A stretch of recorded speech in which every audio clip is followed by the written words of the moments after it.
সবাইকে ওয়েলকাম। আর আপনারা সবাই কেমন আছেন? আমি কিন্তু ভালো আছি। আর ভালো এই জন্য আছি, আপনারা সবাই জানেন যে আমার বাবা মা কিন্তু এখন ব্যাঙ্গালোরে, যার জন্য আমি একটু বেশি ভালো রয়েছি।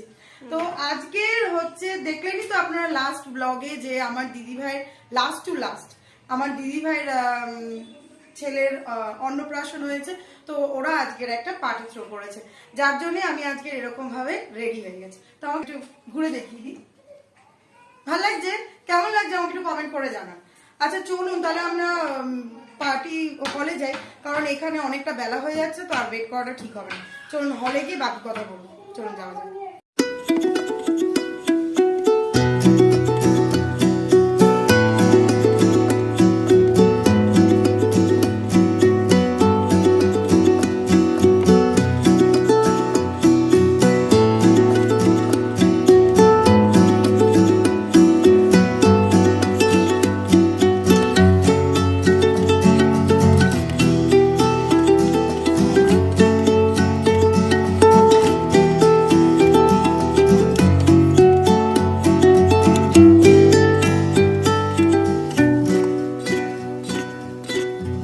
পৌঁছে গেছি আমরা পার্টি হলে। আর দেখুন পার্টি হলে ঢুকতেই কিন্তু এত সুন্দর সুন্দর কতগুলো স্ট্যাচু রাখা ছিল, দারুণ লেগেছে আমার। আপনাদের কেমন লাগলো অবশ্যই জানাবেন কিন্তু কমেন্ট বক্সে। দাঁড়ান আগে আপনাদের পুরোটা ঘুরে দেখিয়ে দিই, কত সুন্দর নিচটা সাজানো। দেখুন, কোনো বাড়িতে কিংবা পার্টি হলে ঢুকেই যদি দেখি এত সুন্দর করে সাজানো, মনটা কিন্তু এমনিই ভালো হয়ে যায়। নিজের বাড়িটাকেও যদি এত সুন্দর করে সাজাতে পারতাম, কিন্তু না, এখন তো আর পসিবল নয়। ঘরে যে দুটো দুষ্টু রয়েছে, সব এলোমেলো করে দেবে। তাই এখন আর চেষ্টাও করি না, জানেন, বড় হোক তারপর দেখব। চলুন এবার ওপরে যাওয়া যাক। এবার পার্টি হলে ঢুকি না, পার্টি হলে তো ঢুকে গেছি, মানে যেই ফ্লোরটাতে ওদের সেলিব্রেশনটা হচ্ছে সেখানে যাওয়া যাক।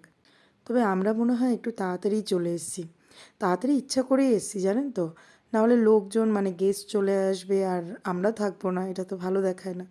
ওর জন্য তাড়াতাড়ি করে চলে এসেছি। সেরকম কেউ আসেনি, দেখুন এখনও হলটা ফাঁকা ফাঁকাই। সামনে যে নীল রঙের জামা পরা মেয়েটাকে দেখছেন, ও হচ্ছে আমার দিদিভাইয়ের মেয়ে। ছোটো থেকেই ও ছিল আমার চোখের মণি।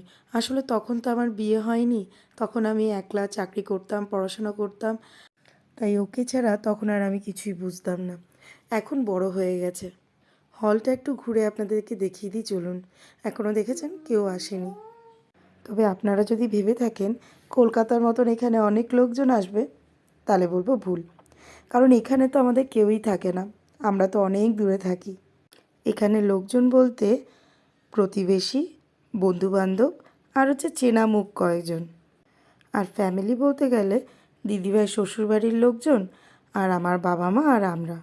যাই হোক, চলুন এবার একটু ফটো সেশন হয়ে যাক। মানে প্রথমেই যেই ফটোটা তোলা হবে সেটা হচ্ছে ফ্যামিলি পিক।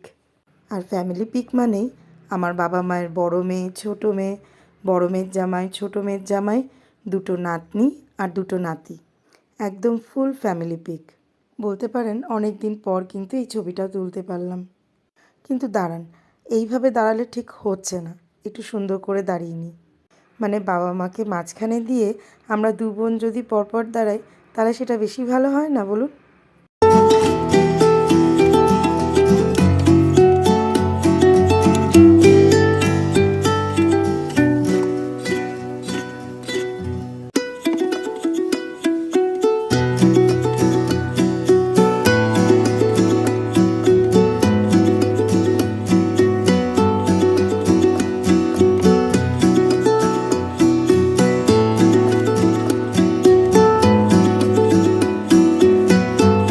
আর এইদিকে আমার ছেলেকে দেখেছেন, খেতে বসে গেছে।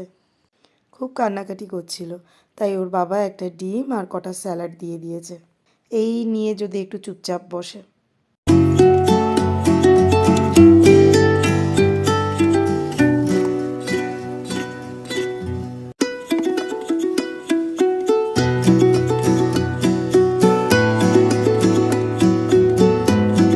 লোকজন কিন্তু আসা শুরু হয়ে গেছে দেখুন, আর শুরু হয়ে গেছে কিন্তু ফটো সেশন।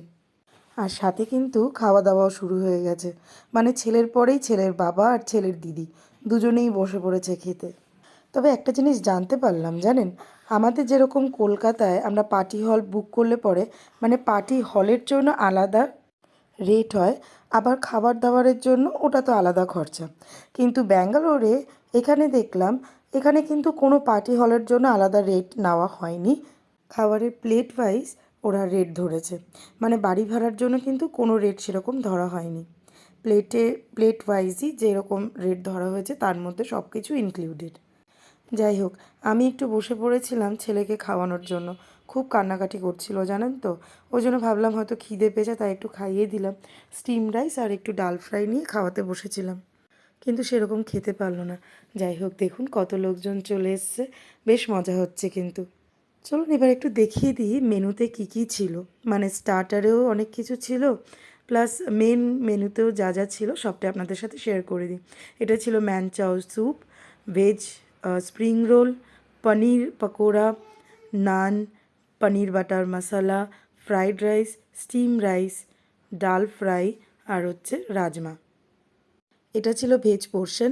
এবার চলে যাব সোজা নন ভেজের দিকে। তার আগে বলে দিই স্যালাডও ছিল, রায়তাও ছিল, আর ছিল সাথে পাঁপড়। আর নন ভেজের দিকে যেতে গিয়েই দেখি প্রথমেই ডিম কারি, মানে এটা ডিম কারি না, এটা জানেন তো এগ ভুর্জি বলা যায়। এখানে সেদ্ধ ডিম দিয়ে এগ ভুর্জি করে। আর ছিল হচ্ছে chicken pakora type, chicken biryani আর চিকেন মশালা, এরকমই কিছু। মানে পেট পূজাটা কিন্তু দারুণ হবে, বুঝতেই পারছেন। ও ও ডেজার্টের কথা তো বলতেই ভুলে গেলাম, সাথে ছিল গোলাপ জামুন আর আইসক্রিম। আর আইসক্রিমের ওপরে ভালোবাসাটা আমার বরাবরই, তাই খেয়ে দিয়ে আবার গলা যেরকম ছিল তার থেকে আরও খারাপ করে নিয়ে এসেছি। গান বাজনা তো চলছিল, কিন্তু নাচ করার মতন কেউ ছিল না। তাই আমার মেয়ে, আমার বান্ধবীর মেয়ে আর আরেকজন ফ্যামিলি তার মেয়ে আর আমার ছেলেকে দেখেছেন, সবাই স্টেজে উঠে পড়েছে নাচার জন্য। আর আমার ছেলে কিন্তু এক কর্নারে চুপচাপ দাঁড়িয়েছিল। এখানে দেখে যা বুঝতে পারছি আমার মেয়ের কিন্তু তার ড্রেসটা হেভি পছন্দ হয়েছে, তাই শুধু ঘুরেই যাচ্ছে। মানে জামা নিয়ে যে কত কী করছে।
সবাই বসে বসে ওদেরই নাচ দেখে যাচ্ছিল। আর আমার ছেলেকে দেখেছেন, ওর হাতে একটা পাঁপড় ধরিয়ে দিয়েছি, পাঁপড় ধরিয়ে দেওয়াতে একটু চুপচাপ ছিল।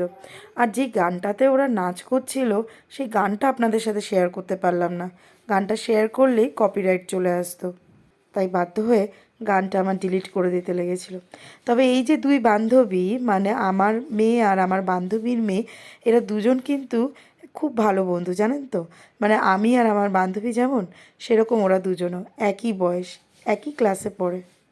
সাথে আরেকজনও উঠে পড়েছিল নাচতে, বলতে পারেন বেশ মজাই হচ্ছিল।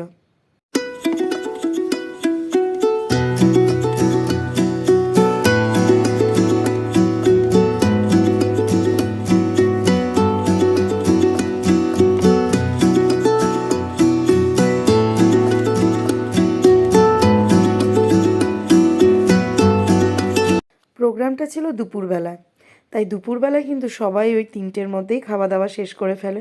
আর দেখুন এখন কিন্তু ওই 3টে সোয়া 3টে মতন বাজে, আর সবাই খেতে বসে গেছে। মোটামুটি সবার খাওয়া দাওয়াই শেষ, শুধু বাকি ছিলাম আমি আর আমার দিদিভাই। সবার খাবারের শেষে আমি আর আমার দিদিভাই বসবো।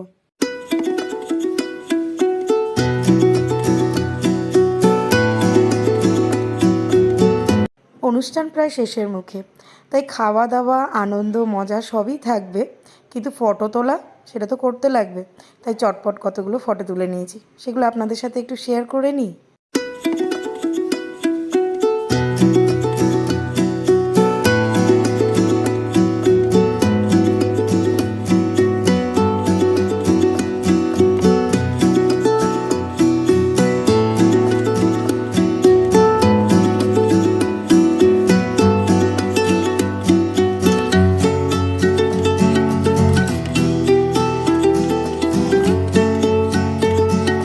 চলুন, ফটো তোলা শেষ, এবার আমি খেতে বসে গেছি।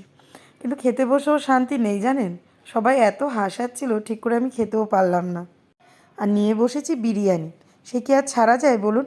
আর এতটা বিরিয়ানি নিয়ে বসেছি যে সবাই আমাকে খচাচ্ছিল। হ্যালো এভরিওয়ান, তো ফিরে চলে এলাম। দেখুন আমাদের মানে পার্টি অলমোস্ট শেষ। তো এখন আমরা দিদিভাইদের বাড়িতে চলে যাব। আজকে রাত্রিবেলা বা বাড়িও ফিরবো, কারণ কালকে সকালবেলা মামামের স্কুল, সন্তুর অফিস সবই রয়েছে, তো আজকেরই বাড়ি চলে যাব। তো চলুন, আজকে ব্লগটা আমি এখানেই শেষ করছি। সবাই ভালো থাকবেন, সুস্থ থাকবেন, আর সবাইকে ভালো রাখবেন। আমি চলে আসবো নতুন একটা ব্লগ নিয়ে, দেখা হবে খুব শিগগিরই। আর যারা যারা আমার ভিডিওটাকে এখনো অবধি সাবস্ক্রাইব করেনি, প্লিজ একটু সাবস্ক্রাইব করে দিন। আর যদি ভিডিওটা ভালো লেগে থাকে তাহলে অবশ্যই একটা লাইক করে দেবেন। Thank you for watching my video. দেখা হবে খুব শীঘ্রই নতুন একটা ব্লগে। টাটা।